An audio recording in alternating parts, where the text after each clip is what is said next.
his headlines are now indistinguishable from Huffington Post. Indistinguishable. The headline over at Drudge right now is DeSantis accused of pay for play in vax rollout. Grocery chain gave PAC $100,000. Okay, so here is what their supposed story is at 60 Minutes. Their supposed story is that Ron DeSantis allowed Publix to hand out the vaccine, the grocery chain Publix, to hand out the vaccine because they gave him $100,000 in his super PAC. Okay, there's only one problem with the story. It's not true.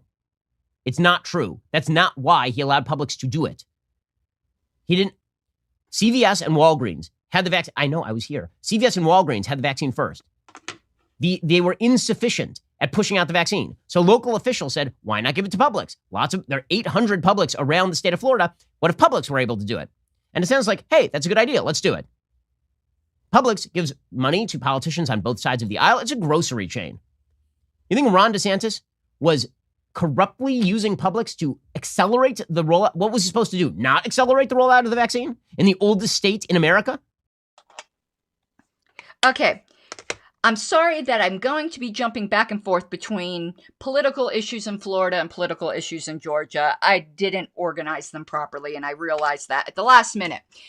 Now, anyone who's not from Florida, you might not be familiar with Publix, the best supermarket in the world. Well, I haven't been to the whole world, but the best supermarket in states that I have lived in, except for the fact that Piggly Wiggly has a cooler name. But if only Publix would name itself Piggly Wiggly, they would be the perfect grocery store. Publix, where shopping is a pleasure. It is, in fact, a pleasure.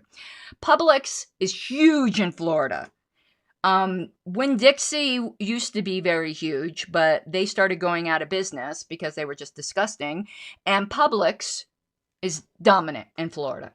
So it's like making a deal with Publix is the best way if you want to distribute this vaccine, to distribute the vaccine. There was no quid pro quo. $100,000 in a governor's campaign is nothing, and Publix gives to both sides of the aisle. But one thing Ben was not completely honest about, not that I think that this makes a huge difference. Publix, as a company's politics, are known to lean much, much more conservative.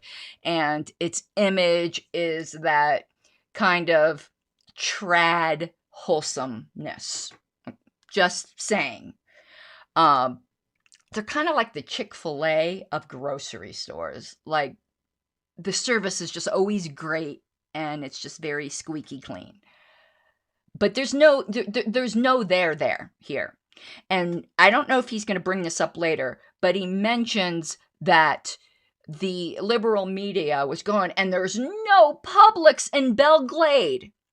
Okay, those of you familiar with Florida will be familiar with Belle Glade. Belle Glade's probably one of the poorest sections of Florida. Belle Glade doesn't have a lot, and it is a predominantly minority community. It's out in the middle of it's down the center of the state in the Everglades.